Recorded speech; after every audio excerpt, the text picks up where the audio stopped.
അതിന്റെ full form ഇതാണ്: nurturing mathematical talent in students. 6ാം ക്ലാസ്സിലെ കുട്ടികളാണ് ഈ പരീക്ഷ എഴുതുന്നത്. 6ാം ക്ലാസ്സിലെ എല്ലാ കുട്ടികൾക്കും ഈ പരീക്ഷ എഴുതാൻ പറ്റില്ല. കാരണം അതിലെ ടാലന്റ് ആയിട്ടുള്ള കുട്ടികളെയാണ് സെലക്ട് ചെയ്യുക. 6ാം ക്ലാസ്സിൽ നിങ്ങൾക്കൊരു പരീക്ഷ നടത്തിയിട്ട് കണക്കിന്റെ പരീക്ഷയിൽ നന്നായിട്ട് സ്കോർ ചെയ്യുന്ന ജനറൽ കാറ്റഗറിയിൽ 2 കുട്ടികളെയും, SC വിഭാഗത്തിൽ നിന്ന് ഒരു കുട്ടിയെയും, ST വിഭാഗത്തിൽ നിന്ന് ഒരു കുട്ടിയെയും,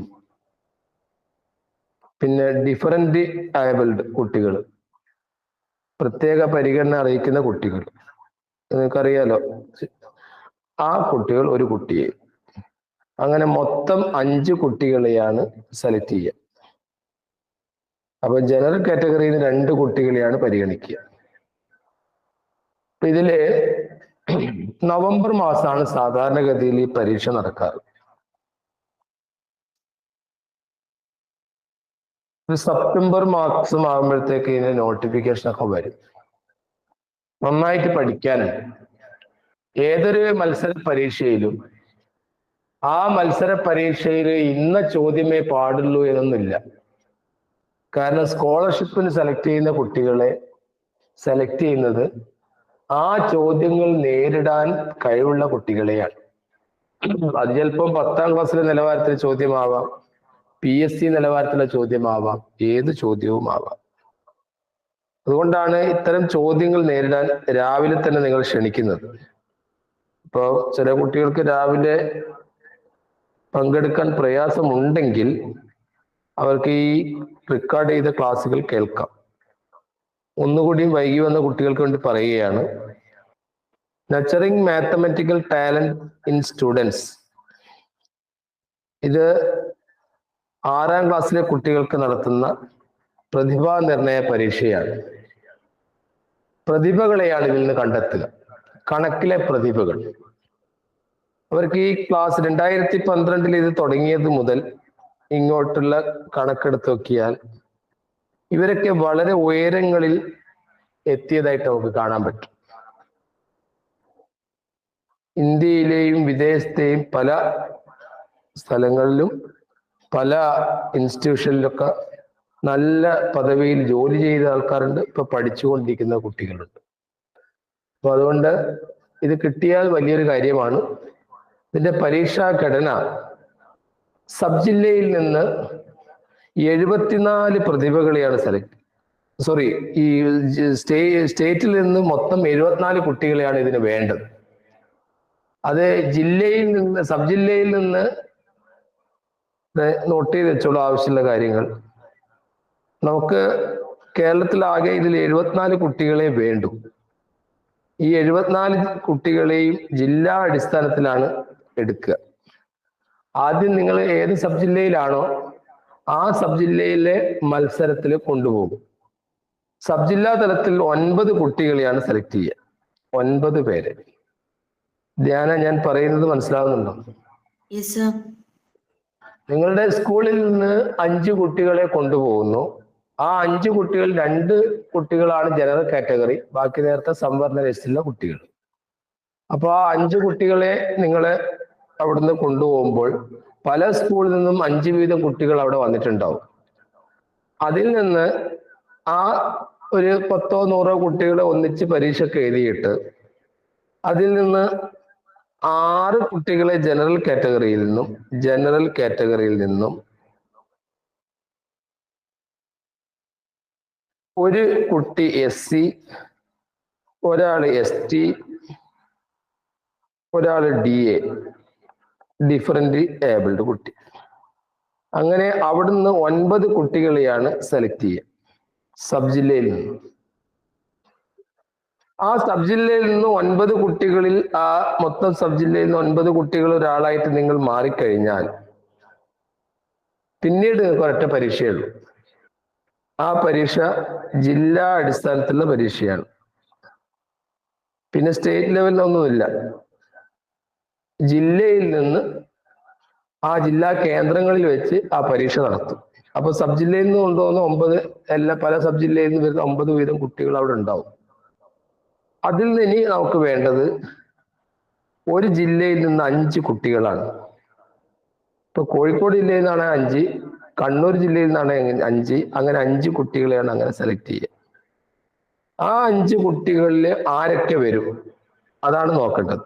ആ 5 കുട്ടികളിൽ 2 അർബൻ, 2 റൂറൽ,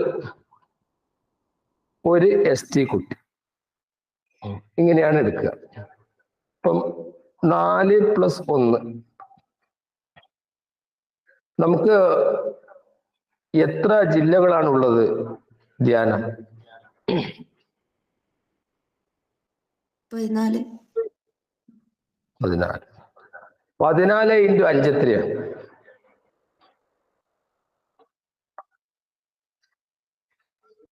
70. ആർക്കും പറയാം. ഓ 70. 70.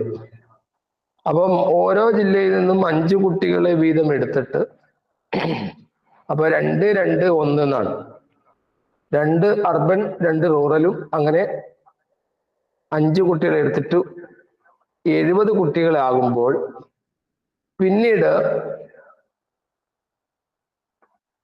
4 കുട്ടികളെ നേരത്തെ നമ്മൾ പറഞ്ഞ ഡിഫറൻ്റ്ലി ഏബിൾഡ്, ആ വിഭാഗത്തിൽപ്പെട്ട ഡിഫറൻ്റ്ലി ഏബിൾഡ് ആയ കുട്ടികളെ 4 കുട്ടികളെ കൂടി എടുക്കും. അങ്ങനെ 74 കുട്ടികളെയാണ് കേരളത്തിൽ നിന്ന് സെലക്ട് ചെയ്യുക.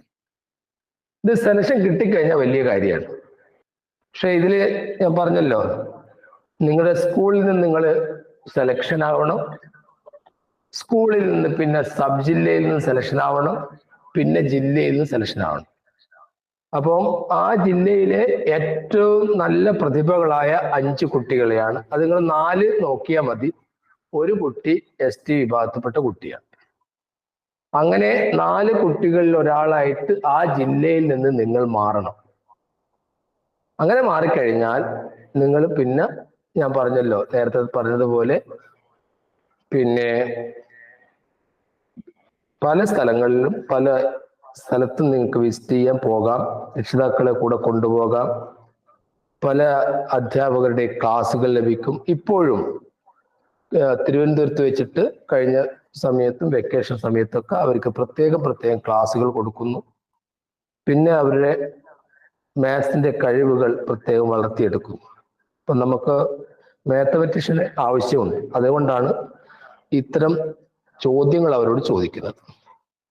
ഇനി ഇതുമായിട്ട് ബന്ധപ്പെട്ട് 6ാം ക്ലാസ്സിലെ ന്യൂമാത്സ് എഴുതാൻ പോകുന്ന, പരീക്ഷ എഴുതാൻ പോകുന്ന കുട്ടികൾ, ഇപ്പൊ നിങ്ങൾ ഈ പരീക്ഷക്ക് ഇപ്പൊ ഇതിന് നോട്ടിഫിക്കേഷൻ കൂടി വന്നിട്ടില്ല. അപ്പൊ നിങ്ങളുടെ രക്ഷിതാക്കൾക്ക് ന്യൂമാത്സിന്റെ പരീക്ഷയിൽ സ്കൂളെ എൻ്റെ കുട്ടിയെ അവിടെ നിന്ന് ഇരുത്തും എന്നുള്ളൊരു ധൈര്യം ഉള്ളത് കൊണ്ടാണ് ഈ ഒരു കോഴ്സിൽ ചേർന്നിരിക്കുന്നത്. അതെന്തായാലും ആ പരീക്ഷ നിങ്ങൾ 6ാം ക്ലാസ്സിൽ നിങ്ങൾക്ക് ഒരു മത്സര പരീക്ഷ അവിടെ നടത്തുന്നു. അവിടെ നിന്നാണ് നിങ്ങൾ 5 കുട്ടികളെ സെലക്ട് ചെയ്യുന്നത്. ഈ പറഞ്ഞ കാര്യങ്ങൾ ന്യൂമാത്സ് എഴുതുന്ന കുട്ടികൾക്ക് മനസ്സിലായോ?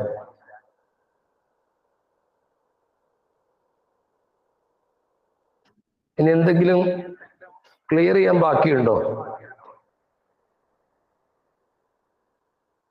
ന്യൂമാത്സ് എഴുതാൻ പോകുന്ന 6ാം ക്ലാസ്സിലെ കുട്ടികൾ ഇതിലുണ്ടോ?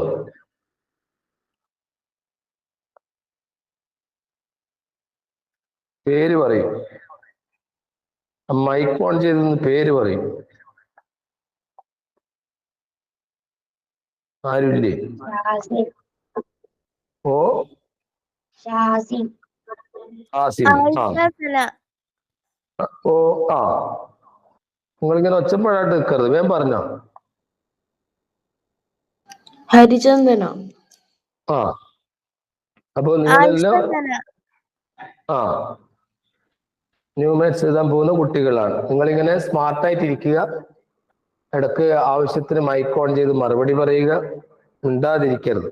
ഇനി നിങ്ങളോട് എല്ലാവരോടും പൊതുവായിട്ടൊരു ചോദ്യം. നിങ്ങൾ ഈ ക്ലാസ് രാവിലെ 5:30 വേണോ അല്ലെ വൈകുന്നേരം 7:30 വേണോ?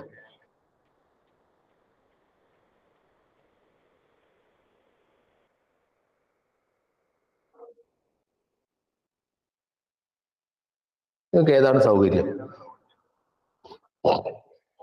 6ാം ക്ലാസ് പഠിക്കുന്ന ന്യൂമാത്സ് എന്ന കുട്ടികളോടാണ് എൻ്റെ ചോദ്യം. നിങ്ങളെ രക്ഷിതാക്കൾ അടുത്തുണ്ട്, അവരോടും കൂടി അഭിപ്രായം ചോദിക്കാം. നിങ്ങളുടെ ക്ലാസ് രാവിലെ 5:30 വേണോ വൈകുന്നേരം 7:30 വേണോ? വൈകുന്നേരം. വൈകുന്നേരം 7:30 മതി. ശരി, അങ്ങനെയെങ്കിൽ അങ്ങനെ ആയിക്കോട്ടെ, എനിക്കെന്താ. ഇനി രാവിലെ 5:30 വേണം എന്നുള്ള നിർബന്ധമുള്ള ആരെങ്കിലും ഇതിലുണ്ടോ? ശരി, നിങ്ങൾ ആരെങ്കിലും രക്ഷിതാക്കൾ കൂടെ ഉണ്ടോ? ഉണ്ടോ? ഇല്ല. അപ്പൊ വൈകുന്നേരം 7:30 മതി എന്ന് പറയുന്നവർ അവരുടെ പേര് പറയും.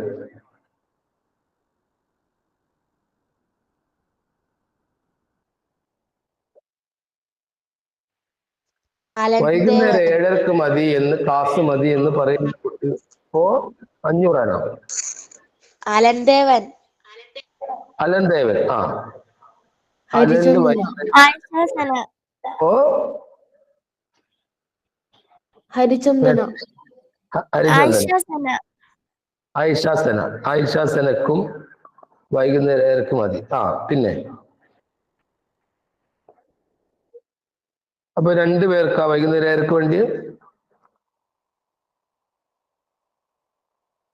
അപ്പൊ ശരി, അപ്പോ ഹരിചന്ദന. ആ, ഹരിചന്ദന. പിന്നെ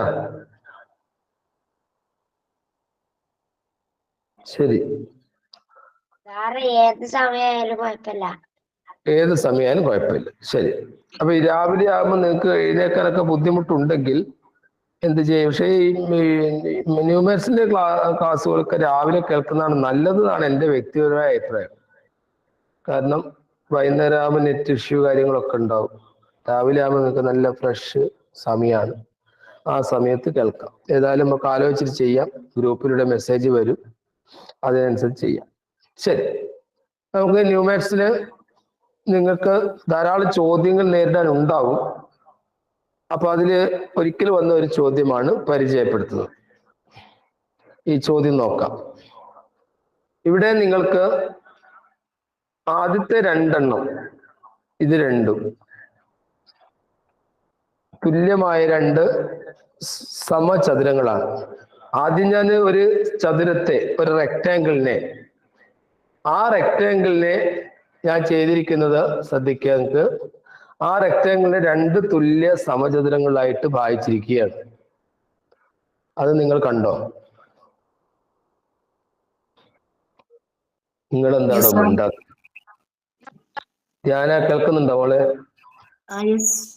ആ, ഇവിടെ 2 തുല്യ സമചതുരങ്ങളായിട്ട് ഞാൻ ഭാഗിച്ചിരിക്കുകയാണ്. അതില് ഒരു സമചതുരത്തിന്റെ ഒരു വശം 12 സെന്റിമീറ്റർ ആണ്. അപ്പൊ മറ്റോ 12 സെന്റിമീറ്റർ ആയിരിക്കുമല്ലോ. യെസ്. എങ്കിൽ അടുത്ത പല ചോദ്യങ്ങൾ ഇതുമായിട്ട് ബന്ധപ്പെട്ട് ഞാൻ ചോദിക്കുന്ന, ഇനി ഇവിടെ കാണുന്ന ഏറ്റവും അടിയിൽ കാണുന്ന ഒരു ചെറിയ ചതുരമുണ്ട്. ആ ചതുരത്തിന്റെ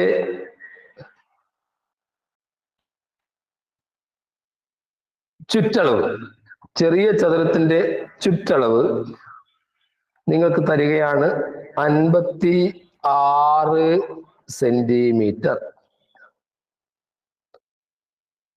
ഒന്നുകൂടി ഞാൻ ചോദ്യം ആവർത്തിക്കാം.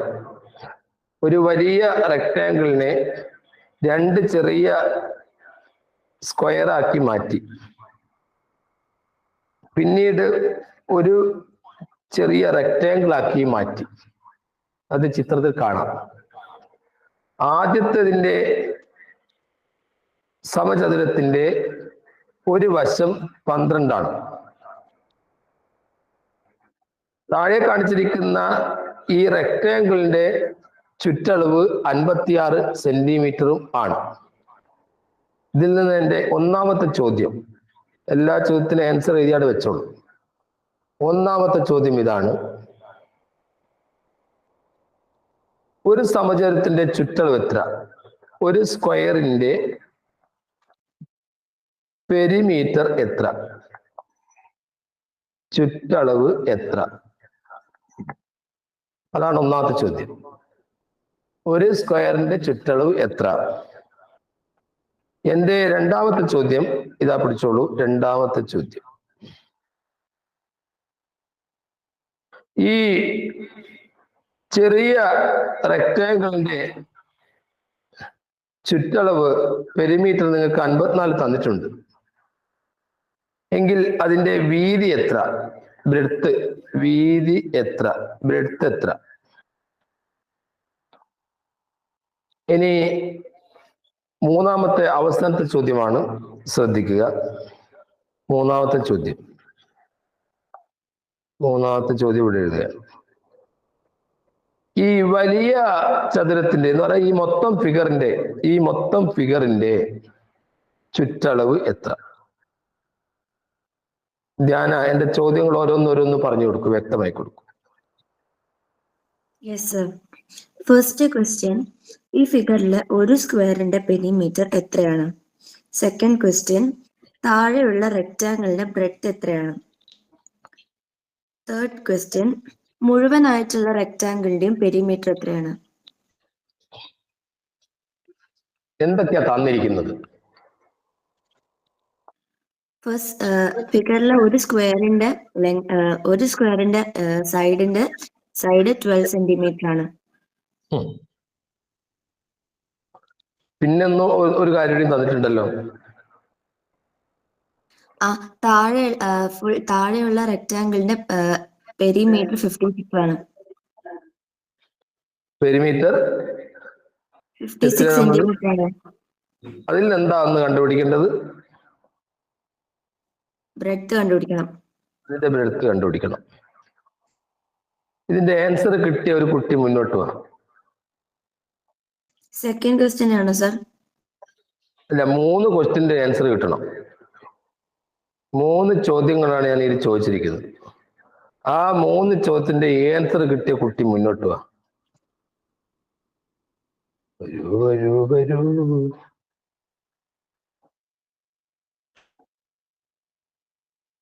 ഹലോ,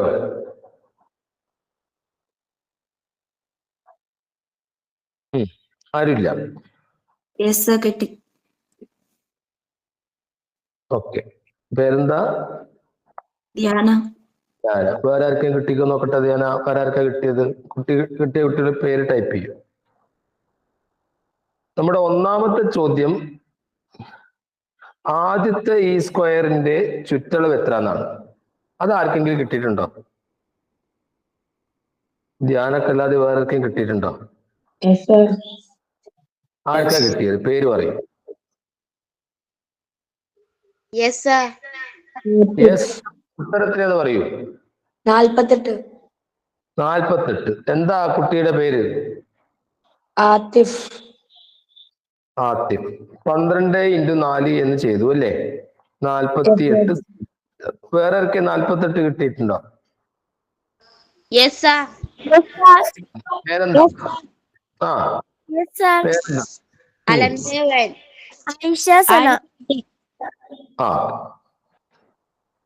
ആതിഫിനോടാണ് എന്റെ ചോദ്യം. ആതിഫ്, രണ്ടാമത്തെ എന്റെ ചോദ്യം എന്തായിരുന്നു?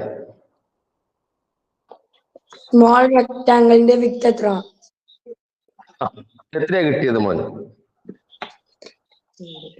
സാർ ചെയ്തിട്ടില്ല, ചെയ്തോണ്ടിരിക്കുക. ആരെങ്കിലും ചെയ്തവരുണ്ടോ? രണ്ടാമത്തെ ചോദ്യത്തിന് ഈ ചെറിയ റെക്ടാങ്കിളിന്റെ വീതി എത്ര എന്ന് കിട്ടിയ കുട്ടികൾ ആരെങ്കിലും ഇതിലുണ്ടോ? ചെയ്തവരുടെ പേര് പറയൂ. അലൻ ദേവൻ. പറയൂ അലൻ, എത്രയാണ് ഇതിന്റെ വീതി? 4 സെന്റിമീറ്റർ. 4 സെന്റിമീറ്റർ എങ്ങനെയാ കിട്ടിയത്? 56 മൈനസ് 48. 56 മൈനസ് 48. അതെങ്ങനെ ഈ 48 വന്ന്? 56 മൈനസ് 48 അതെത്രയാ ഉത്തരം? 8 ഇട്ടു. 8 കിട്ടിട്ടോ?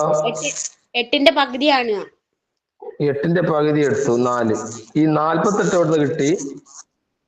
48 ഇവിടെ അടിയത്തെ മുകളില് 12 ആണെങ്കിൽ അടിയിലും 12. ഇത് ചതുരല്ലേ, 4 ഭാഗത്തും 12 തന്നെയാ. അപ്പൊ ഇവിടെ 12, ഇവിടെയും 12. അപ്പൊ ഇവിടുന്ന് ഇവിടം വരെ ഒന്ന് മൈക്ക് മ്യൂട്ട് ചെയ്യണേ. എന്തൊരു ഒച്ചപ്പാട് കേൾക്കുന്നത്. ചിലങ്കയുടെ ഒച്ചയൊക്കെ കേൾക്കുന്നത്. അതാരാ കുലുക്കുന്നത്? ഇവിടുന്ന് ഇവിടം വരെ 48 ആയിരിക്കും എന്ന കാര്യം വ്യക്തമാണ്.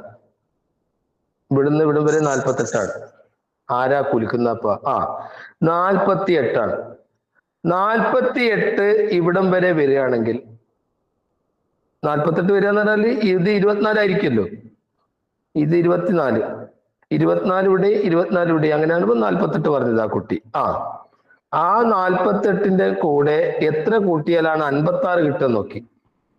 48ന്റെ കൂടെ അവിടെ 8 കൂട്ടിയിട്ട് 56 കിട്ടി. അപ്പൊ 8 കൂട്ടിയത് ഇവിടുത്തെ അളവും കൂട്ടിയിട്ടാണ്. അപ്പൊ 8ന്റെ പകുതി ഇത് 4 ഉണ്ടാവും. അങ്ങനെയാണോ കണ്ടുപിടിച്ചത്? യെസ്. ഇതാണ് മോള് പറഞ്ഞതാണ് നല്ല വഴി. 56 48 മൈനസ് ചെയ്തു, 8 കിട്ടി, 8ന്റെ പകുതി എടുത്തു. മൂന്നാമത്തെ ചോദ്യം എന്തായിരുന്നു?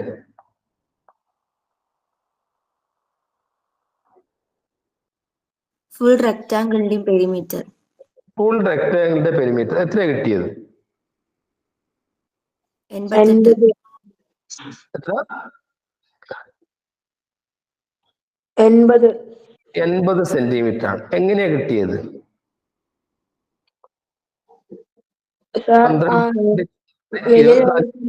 അടിയിലും അപ്പർ സൈഡും 24 വെച്ചിട്ടും പിന്നെ സൈഡത്തത് 16 വെച്ചിട്ടും ചെയ്ത് നോക്കി.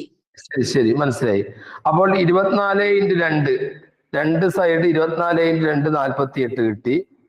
പിന്നെ 16x2 16 കിട്ടാൻ കാരണം ഇത് 12 ആണ്, ഇത് 4 നേരത്തെ പറഞ്ഞു കഴിഞ്ഞു. 16x2 32 കിട്ടി. 2 കൂടി കൂട്ടിയാൽ 80 സെന്റിമീറ്റർ ആണ്. ശരി, മനസ്സിലായോ പറഞ്ഞത്? Yes or no? Yes. ശരിയാണ്, 80 സെന്റിമീറ്റർ ആണ്. ശരി. അപ്പൊ നമുക്ക് ഇനി അടുത്ത ഇതിലേക്ക് പോകാം. 6ാം ക്ലാസ്സിലെ കുട്ടികൾക്ക് ആവശ്യമുള്ള ചോദ്യങ്ങളാണ് ഇവിടെ ചർച്ച ചെയ്യുന്നത്.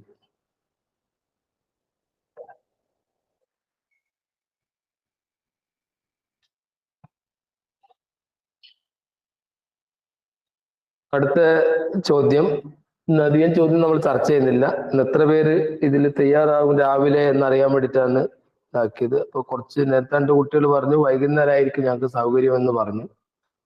അപ്പോൾ നിങ്ങളുടെ സൗകര്യം കണക്കിലെടുത്തിട്ട് രക്ഷിതാക്കളായിട്ട് ചർച്ച ചെയ്തിട്ട് നിങ്ങൾക്ക് ഏത് സമയത്താണോ ക്ലാസ്സുകൾ വേണ്ടത് ആ സമയത്ത് നമുക്ക് നോക്കാം.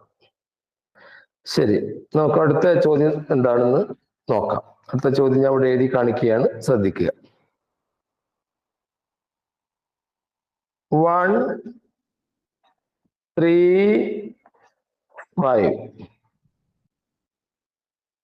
7 9 11 13 15 17 19. ഇതിങ്ങനെ തുടരും.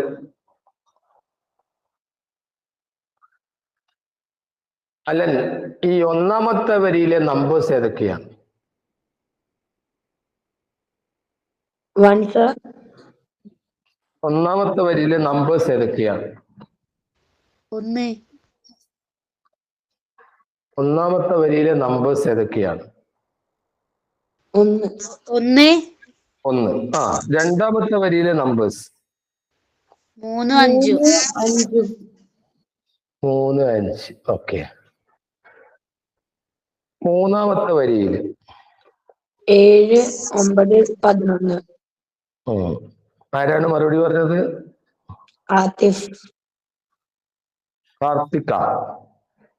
ആതിഫ്. ഏത് സ്കൂളാ? മുണ്ട MOUP സ്കൂൾ. ഏതാ ജില്ല? മലപ്പുറം. മലപ്പുറം. ശരി. ആത്തിഫെ, ഈ മൂന്നാമത്തെ വരിയിലെ 3 സംഖ്യകളും കൂട്ടിയാൽ എത്രയാണ്? 27. 27 ആണ്. രണ്ടാമത്തെ വരിയിലെ 2 സംഖ്യകളും കൂട്ടിയാൽ എത്രയാണ്? 8. 8. നാലാമത്തെ വരിയിലെ 4 സംഖ്യകളും കൂട്ടിയാൽ എത്രയാണ്?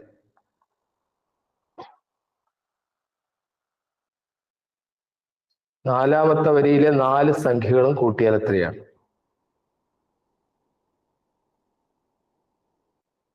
64 ആണ്. ഇനി ആത്തിഫിനോടാണ് എന്റെ ചോദ്യം. എല്ലാ കുട്ടികളും മാറി മാറി ചോദിക്കും, പേര് പറഞ്ഞാൽ മതി. ആത്തിഫെ, നാലാമത്തെ വരിയിലെ 4 സംഖ്യകളും കൂട്ടിയപ്പോൾ 64 എനിക്ക് കിട്ടിയെങ്കിൽ 20ാമത്തെ വരി ഞാൻ എഴുതുന്നില്ല. 20 വരെ വരികൾ ഞാൻ എഴുതുന്നില്ല. 20ാമത്തെ വരിയിലെ എല്ലാ സംഖ്യകളുടെയും സം എത്രയായിരിക്കും? ആലോചിച്ച് പറഞ്ഞാൽ മതി. ആത്തിഫിനത് അറിയില്ലെങ്കിൽ വേറൊരു കുട്ടിക്ക് മുന്നോട്ട് വരാം, ഉത്തരം കിട്ടിയിട്ടുണ്ടെങ്കിൽ. ഒന്നാമത്തെ വരിയിൽ 1 ആണ്, രണ്ടാമത്തെ വരിയിൽ 8 ആണ്, മൂന്നാമത്തെ വരിയിൽ 27 ആണ്, നാലാമത്തേൽ 64 ആണെങ്കിൽ 20ാമത്തെ വരിയിലെ എല്ലാ സംഖ്യകളുടെയും സം എത്രയായിരിക്കും എന്നാണ് ആത്തിഫിനോടുള്ള എന്റെ ചോദ്യം. സാർ എനിക്കറിയാം. ഓ, സാർ എനിക്കറിയാം. പേരെന്താ? സാന്ധ്യരാഗ്. ഓ, സാന്ധ്യരാഗ്. സാന്ധ്യരാഗ്. ഏത് സ്കൂളാ? Saint Joseph. ആ, പറയൂ, എത്രയാണ്? 8000 ആണോ? ഓ, 8000. 8000 കറക്റ്റ് ആണ്. സാന്ധ്യരാഗിന് ഒരു ലൈക്ക് കൊടുക്കുക എല്ലാരും. 8000 കറക്റ്റ് ആണ്. എങ്ങനെ കിട്ടിയത്? സാർ 20ന്റെ ക്യൂബ്. ഓ, 20ന്റെ ക്യൂബ്. ഒന്ന് ഉറക്കെ പറയണേ, കേൾക്കുന്നില്ല. ആൺകുട്ടിയാണോ? ആൺകുട്ടിയാണ്. ആ, ഒന്ന് ഉറക്കെ പറ. 20ന്റെ ക്യൂബ് എന്ന് പറഞ്ഞാൽ ഒന്നാമത്തെ വരിയിലെ 1 തന്നെ കിട്ടുന്നത് 1 × 1 × 1 ചെയ്ത് അതിന് 1 ക്യൂബ് എന്ന് നമ്മൾ പറയും. 1 എത്ര പ്രാവശ്യം എഴുതി ഗുണിച്ചാൽ 1 തന്നെയാണ്. രണ്ടാമത്തെ വരിയിലെ 8 കിട്ടുന്നത് 2 എന്ന് പറയുന്നത് രണ്ടാമത്തെ വരിയിൽ 2 ക്യൂബ് ആണ്. 2 × 2 × 2 8 ആണ്. മൂന്നാമത്തെ വരിയിൽ 3 ക്യൂബ് 3 × 3 × 3 ആണ് 27. അങ്ങനെ 20ാമത്തെ വരിയിൽ വരുമ്പോഴും 20 × 20 × 20 ആണ്. അത് കണ്ടുപിടിക്കാനുള്ള മാർഗം 2 × 2 × 2 ചെയ്താൽ 8 കിട്ടും. പിന്നെ 3 0 കൂടി അങ്ങ് ചേർത്ത് കൊടുത്താൽ മതി. മനസ്സിലായോ? Yes sir. Yes. Next question. ഇത് വിവിധ വർഷങ്ങളിലായിട്ട് സബ് ജില്ലാ തലത്തിലും ജില്ലാ തലത്തിലും വന്നിരിക്കുന്ന ന്യൂമാത്സിന്റെ ചോദ്യങ്ങളാണ് നിങ്ങൾക്ക് ഇന്ന് ഉൾപ്പെടുത്തിയിരിക്കുന്നത്. ഈ ക്ലാസ്സുകൾ ന്യൂമാത്സ് ചെയ്യുന്ന കുട്ടികൾ കൃത്യമായിട്ട് കേൾക്കുകയും യൂട്യൂബിൽ ഇത് വരുന്ന സമയത്ത് വീണ്ടും കാണുകയും എഴുതി പഠിക്കുകയും ചെയ്യേണ്ടതാണ്. കാരണം പല സ്കൂളിൽ നിന്നും പല സബ് ജില്ലയിൽ നിന്നും പ്രതിഭകളായ കുട്ടികളോടാണ് നിങ്ങൾ മത്സരിക്കേണ്ടത്. അതുകൊണ്ട് 1 മാർക്കിനൊക്കെ ചിലപ്പോൾ നഷ്ടപ്പെടാം. അത് നഷ്ടപ്പെടാതിരിക്കാൻ വേണ്ടിയിട്ടാണ് ഇത്രയും പറയുന്നത്. അതുകൊണ്ട് ഇത് നന്നായിട്ട് എല്ലാവരും പങ്കെടുക്കുകയും വേണം. ഇതിങ്ങനെ മിണ്ടാണ്ടിരിക്കരുത്. അടുത്ത ചോദ്യം, സം ഓഫ് 3 ഡിസ്റ്റിങ്ക്റ്റ്, മലയാളം ഞാൻ പറയാം, ഡിസ്റ്റിങ്ക്റ്റ് പ്രൈം നമ്പർ പ്രൈം നമ്പറായിട്ട് ബന്ധപ്പെട്ട ചോദ്യം ഇല്ലാണ്ട് ഒരു മത്സര പരീക്ഷയും കടന്നു പോകില്ല കേട്ടോ. Is 32 which is the largest number? Comment ചെയ്താൽ മതി, വിളിച്ചു പറയല് പിന്നെ. Which is the largest number? Malayalam ഇതാണ്. മലയാളം പറയുന്നു 3 അഭാജ്യസംഖ്യകളുടെ തുക, വ്യത്യസ്ത 3 അഭാജ്യസംഖ്യകളുടെ തുക. 3 അഭാജ്യസംഖ്യകൾ എയും ബിയും സി ആണെന്ന് വിചാരിച്ചോളൂ. അവയുടെ തുക 32 ആയാൽ അതിൽ വലുത് ഏത് ആണ് എന്നാണ് ചോദ്യം. ധ്യാന, ചോദ്യം ക്ലിയർ ആണോ? Yes sir. യെസ്. ഉത്തരം കിട്ടിയോ? ഇല്ല സർ. കിട്ടുന്നില്ല.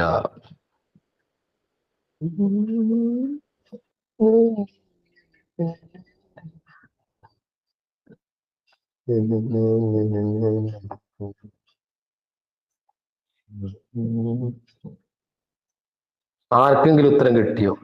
ഉത്തരം ടൈപ്പ് ചെയ്തപ്പോൾ ഒന്ന് പറയണേ, ഞാൻ ഇടക്ക് ടൈപ്പ് ചെയ്ത് കാണുന്നില്ല. ഏതൊരു കുട്ടി 17 ടൈപ്പ് ചെയ്തൊരു കുട്ടിയുണ്ട്, അതൊന്ന് ആരാത്? പേര് പറ.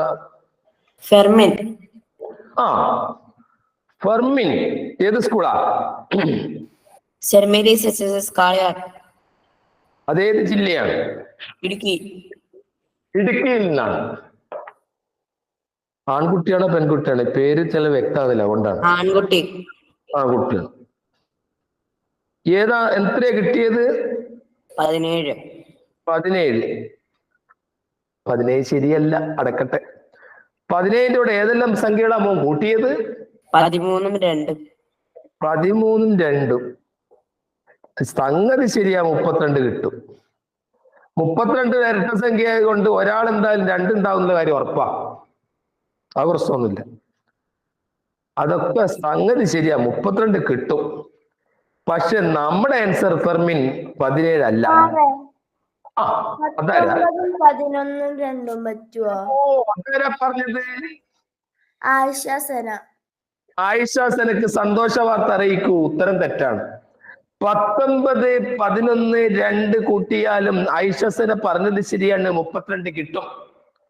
പക്ഷെ ആയിഷസന ആ സന്തോഷ വാർത്ത അറിയൂ, 19 അല്ല. എന്തോ എന്റെ ചോദ്യം വളരെ വ്യക്തമാണ്. വ്യത്യസ്തമായ 3 അഭാജ്യസംഖ്യകൾ തമ്മിൽ കൂട്ടിയപ്പോൾ നിങ്ങൾ പറഞ്ഞ ഉത്തരം ശരിയല്ല എന്ന് ഞാൻ പറയുന്നില്ല, പക്ഷെ എന്റെ ഉത്തരത്തിന് ശരിയായ ഉത്തരമായിട്ട് 17ഉം 13ഉം 2 കൂട്ടി 32. അത് ഫെർമിൻ പറഞ്ഞു. ഐഷാത്തന പറഞ്ഞു 19ഉം 11ഉം 2 കൂട്ടി 32 കിട്ടും. അത് അവളും പറഞ്ഞു. 19 ആണെന്ന് അവകാശപ്പെട്ടു, 17 ആണെന്ന് അവകാശപ്പെട്ടു. പക്ഷേ 7ഉം 2ഉം പറ്റുവോ? 7ഉം 2ഉം പറ്റുവോ? ഇങ്ങനെ 23ഉം 7ഉം 2ഉം. അതാരാ പറഞ്ഞത്? ആയിഷസന വീണ്ടും വന്നു. ആ, അത് ശരിയാണ്. ആയിഷസനക്ക് എല്ലാവരും ലൈക്ക് കൊടുക്കും.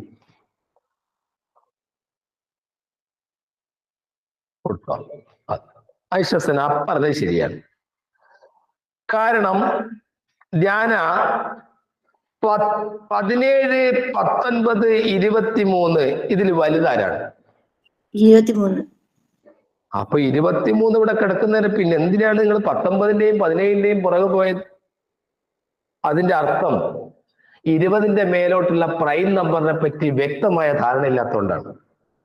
അതുകൊണ്ടാണ് ഞാൻ നിങ്ങളോട് പറഞ്ഞത് ആദ്യത്തെ 25 പ്രൈം നമ്പേഴ്സ് 2, 3, 5, 7, 11, 13, 17, 19, 23, 29, 31, 37 ഇങ്ങനെ 97 പോകുന്നവരെയുള്ള 25 പ്രൈം നമ്പർ നിങ്ങൾ കാണാതെ പഠിച്ചോ, നിങ്ങൾക്ക് പരീക്ഷയ്ക്ക് അറ്റൻഡ് ചെയ്യാൻ അർഹതയുണ്ട്.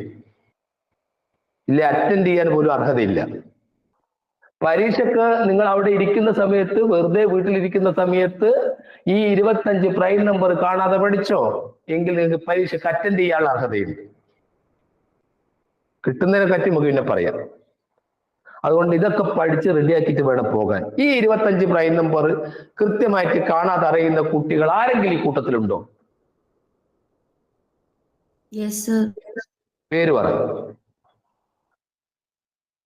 ധ്യാന. അതൊരു കുട്ടിക്ക്. പിന്നെ വേറെ?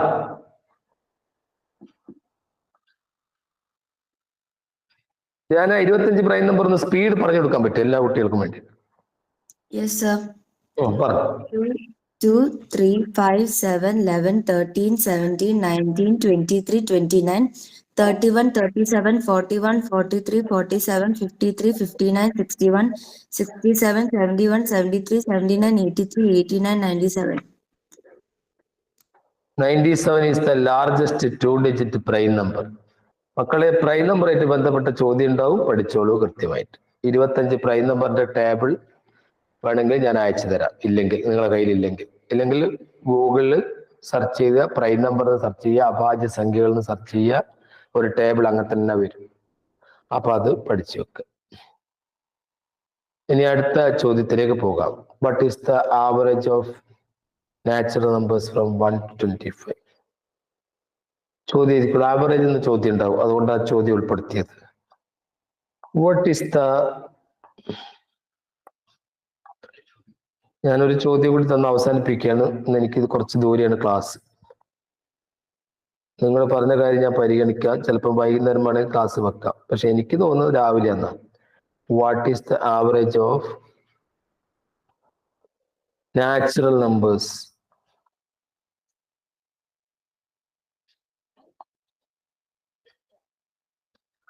From 1 to 25? 1 മുതൽ 25 വരെയുള്ള എണ്ണൽ സംഖ്യകളുടെ 1 മുതൽ 25 വരെ എണ്ണൽ സംഖ്യകളുടെ ശരാശരി എത്ര? ചോദ്യം കൂടി തന്നുകൊണ്ട് ഞാൻ അവസാനിപ്പിക്കുകയാണ്. 1 മുതൽ 25 വരെയുള്ള എണ്ണൽ സംഖ്യകളുടെ ശരാശരി എത്ര? അതാണ് ചോദ്യം. ആർക്ക് പറയാം ഉത്തരം? 26. ശരാശരിയാണ് ചോദിച്ചത്. 13. 13ആണ് ശരാശരി ചോദിച്ചാൽ ശരാശരിയാ പറയേണ്ടത്. 25ന്റെ കൂടെ 1 കൂട്ടിയിട്ടുള്ള 26ന്റെ പകുതിയായ 13 ആയിരിക്കും ഉത്തരം. നിങ്ങൾ ഒരു കാര്യം ചെയ്തോ, 1, 2, 3, 4, 5, 1 മുതൽ 5 വരെയുള്ള എണ്ണൽ സംഖ്യകളുടെ ശരാശരി എത്ര എന്ന് ചോദിച്ചാൽ 5ന്റെ കൂടെ 1 കൂട്ടുക, പകുതിയാക്കുക. ശരാശരി ആവറേജ് കണ്ടുപിടിക്കാൻ 2-3 മാർഗങ്ങളുണ്ട്. ഒന്ന്, ഇവരെ മുഴുവൻ കൂട്ടുക. 1 മുതൽ 5 വരെ കൂട്ടിയ എത്രയാ? 15. ആ 15നെ എണ്ണം കൊണ്ട് ഹരിക്കുക. 5 എണ്ണം ഉണ്ടെങ്കിൽ 5 കൊണ്ട് ഹരിക്കുക. അപ്പൊ 3 കിട്ടും. 3 ശരാശരി. വേറൊരു മാർഗം, അറ്റത്തുള്ള 2 സംഖ്യകൾ തമ്മിൽ കൂട്ടുക. 5 മാറും. 5ഉം 1ഉം 6. 5ഉം 1ഉം 6 കൂട്ടിയാൽ 6ന്റെ പകുതി അവിടെയും കിട്ടും. ഇല്ലെങ്കിൽ 2ഉം 4ഉം പകുതി. പല വഴിക്കും കണ്ടുപിടിക്കാം. അപ്പോൾ ഇവിടെയുള്ള ചോദ്യം ഇതായത് what is the average of natural numbers from 1 to 25 എന്നാണ്.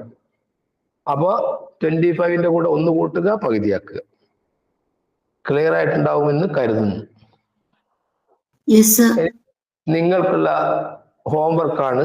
അതിന്റെ ആൻസർ ഇന്നത്തെ യൂട്യൂബ് ക്ലാസ്സിൽ ന്യൂ മാത്സ് 2024-25 ക്ലാസ് നമ്പർ 1 എന്ന് പറഞ്ഞു വരും. അപ്പോ അതിൽ കമന്റ് ചെയ്യുക ഇതിന്റെ ആൻസർ. ഇപ്പൊ കമന്റ് ചെയ്യണ്ട. ചോദ്യം ഇതാണ്. ധ്യാന അതിന്റെ ഇംഗ്ലീഷ് വേർഷൻ ഒന്ന് ടൈപ്പ് ചെയ്ത് കൊടുക്കണം, പറയണം. തയ്യാറാണോ?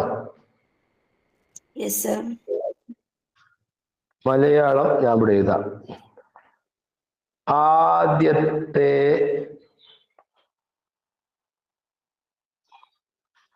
എത്ര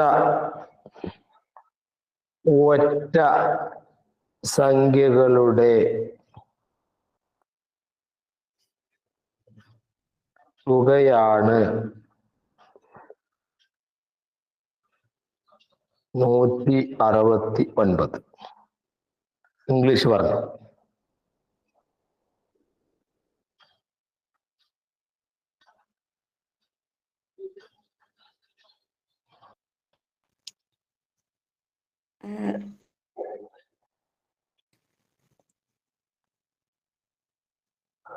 How many ആദ്യത്തെ how many of the first odd number together will you sum of how many of the first odd number will you get 169? ഒന്നുകൂടെ. How many of the first odd numbers that the sum of കുടുങ്ങിയോ? കുടുങ്ങി. ധ്യാന കുടുങ്ങിയോ? കുടുങ്ങി. കുടുങ്ങി. ആർക്ക് പറഞ്ഞു കൊടുക്കാൻ പറ്റും അത്? ആദ്യത്തെ എത്ര എണ്ണം ഒറ്റ സംഖ്യകളുടെ സമ്മാണ്, തുകയാണ്?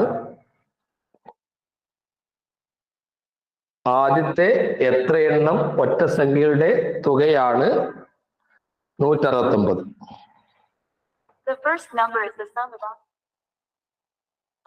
പറയും. ധ്യാന പറഞ്ഞോ, എഴുതാം.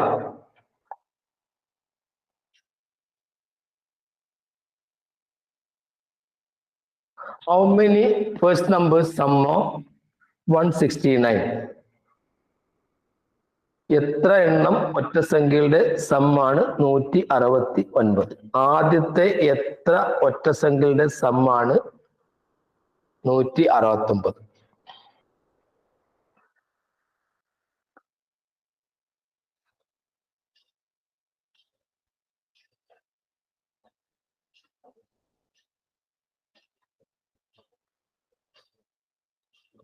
കണക്കിന്റെ ക്ലാസ്സിൽ നിങ്ങൾ ഏത് ഭാഷ ഉപയോഗിച്ചാലും കുഴപ്പമൊന്നുമില്ല.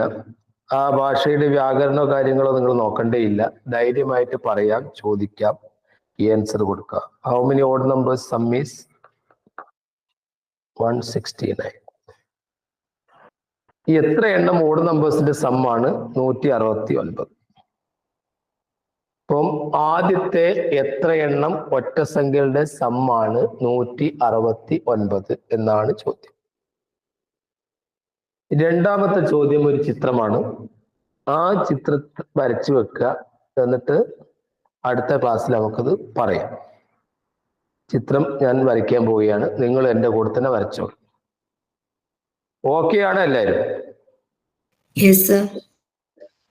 Yes. ഒരു സ്ക്വയർ വരച്ചു, ചെറുത് വരച്ചാൽ വരച്ചു കഴിഞ്ഞാൽ യെസ് എന്ന് പറയാം. Yes. Yes. ആ സ്ക്വയറിനോട് ചേർന്നിട്ട് കുറച്ച് വലിയ സ്ക്വയർ വരച്ചു.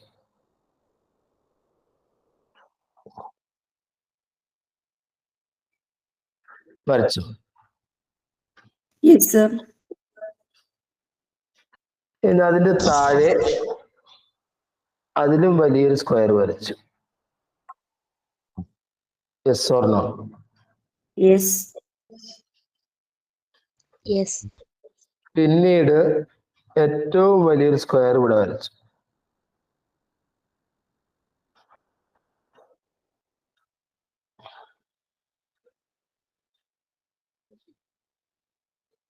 ഓക്കെ ആണോ? Yes. Yes, sir. ഇതൊക്കെ നന്നാക്കട്ടെ. എല്ലാം ഇങ്ങനെ ആദ്യം ഓക്കെ. ഏതായാലും ഇതാണ് ആ ഫിഗർ. ഇവിടെ ആദ്യത്തതിന്റെ ചുറ്റളവ് ഞാനിങ്ങനെ ഏറോ മാർക്കിട്ട് കാണിക്കാം. ഇതിന്റെ ചുറ്റളവ് പെരിമീറ്റർ നിങ്ങൾക്ക് തരികയാണ്. ആദ്യത്തതിന്റെ ചുറ്റളവ് നിങ്ങൾക്ക് തരുന്നു 20 സെന്റിമീറ്റർ, അതായത് ചെറുതിന്റെ ചുറ്റളവ്. തൊട്ടപ്പുറത്തെ വലുതിൻ്റെത്, രണ്ടാമത്തെ ആളുടെ ചുറ്റളവ് തരുന്നു 24 സെന്റിമീറ്റർ. മുഴുവൻ ഫിഗറിന്റെയും ഏരിയ അല്ലെങ്കിൽ പരപ്പളവ് എത്ര? ഈ മുഴുവൻ ഫിഗറിന്റെയും പരപ്പളവ് എത്ര എന്നാണ് ഇന്നത്തെ ചോദ്യം. ഈ ചോദ്യത്തിന് നിങ്ങൾ യൂട്യൂബിൽ തന്നെ കമന്റ് ചെയ്യുക. ന്യൂമാത്സിന്റെ ക്ലാസ്സിലെ 1ാമത്തെ ക്ലാസ്സാണിത്. വൈകി വന്ന കുട്ടികൾക്ക് വേണ്ടി ഒന്നുകൂടി പറയുകയാണ്. 6ാം ക്ലാസ്സിലെ പ്രതിഭകളായ 74 കുട്ടികളെ സംസ്ഥാന തലത്തിൽ തെരഞ്ഞെടുത്തിട്ട് 12ാം ക്ലാസ് വരെ ഉയർന്ന നിലവാരത്തിലുള്ള ക്ലാസ്സുകളും പ്രായോഗിക അനുഭവങ്ങളും നൽകി അവരെ ഗണിത പ്രതിഭകളാക്കി മാറ്റുന്ന പരീക്ഷ. ധാരാളം അധ്യാപകരുടെ ക്ലാസ്സുകൾ നിങ്ങൾക്ക് ലഭിക്കും. പല സ്ഥലങ്ങളിലും നിങ്ങൾക്ക് രക്ഷിതാക്കളെയും കൂട്ടിയിട്ട് ഈ ക്ലാസ്സുകൾ സ്ഥലങ്ങളും വിസിറ്റ് ചെയ്യാൻ പോകാം. ഒരു നല്ല അനുഭവമായിരിക്കും. 6ാം ക്ലാസ്സിലെ ഈ ന്യൂമാത്സ് കിട്ടുന്ന കുട്ടികളും USSന്റെ ഗിഫ്റ്റഡ് ആവുന്ന കുട്ടികളും ആ കുട്ടികൾ അധികവും ഇത്തരം പരീക്ഷകൾക്കും അല്ലെങ്കിൽ ഇത്തരം ക്ലാസ്സുകൾക്കും കിട്ടാൻ അർഹതയുള്ള കുട്ടികളാണ്. സ്കൂൾ തലത്തിൽ നിന്ന് 5 കുട്ടികളെയാണ് എടുക്കുക. അതിൽ തന്നെ 2 ജനറൽ കാറ്റഗറി, ഒരു SC, ഒരു ST, ഒരു ഡിഫറൻ്റ്ലി ഏബിൾഡ് കുട്ടി, അങ്ങനെ 5 പേർ. സ്കൂളിലെ ക്ലാസ് ടീച്ചേഴ്സിന് വിവരം നിങ്ങളിരുന്ന് ധരിപ്പിക്കും. അപ്പൊ അവിടുന്ന് നിങ്ങൾക്ക് ചെറിയൊരു പരീക്ഷ ചിലപ്പോൾ നടത്തും. കൂടുതൽ കുട്ടികളുണ്ടെങ്കിൽ അതിൽ നിന്നാണ് നിങ്ങൾ സെലക്ട് ചെയ്യുക. ഏതവിടെ സെലക്ഷൻ കിട്ടിയിട്ടില്ലെങ്കിലും ക്ലാസ്സുകൾ ലഭിക്കുന്ന നിങ്ങൾക്ക് പ്രയാസമില്ല. 7ാം ക്ലാസ്സിൽ എത്തുന്നമത്ത് USSന്റെ ക്ലാസ്സുകളൊക്കെ നിങ്ങൾക്ക് എളുപ്പമാവും. അപ്പൊ അതാണ് USSനും കൂടി ഇത് ഉപകാരപ്പെടുന്നതാണ്. ശരി, ഇനി അവിടുന്ന് അങ്ങ് സെലക്ഷനായി നിങ്ങൾ സബ് ജില്ലയിലേക്ക് പോയി കഴിഞ്ഞാൽ അവിടുന്ന് 9 കുട്ടികളെ എടുക്കുക. 9 കുട്ടികൾ. ഈ 9 കുട്ടികൾ എങ്ങനെയുള്ള കുട്ടികളായിരിക്കും? അവർ 6 ജനറൽ കാറ്റഗറി, ഒരു SC, ഒരു ST, ഒരു DA ഡിഫറൻ്റ്ലി ഏബിൾഡ് കുട്ടി.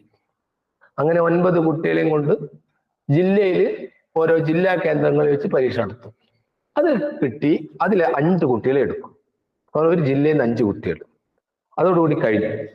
ആ 5 കുട്ടികളിൽ ഒരാളായിട്ട് നിങ്ങൾ മാറട്ടെ എന്ന് പ്രാർത്ഥിക്കുന്നു, ആശംസിക്കുന്നു. ഇന്നത്തെ ക്ലാസ് അവസാനിപ്പിക്കുന്നു. All the best.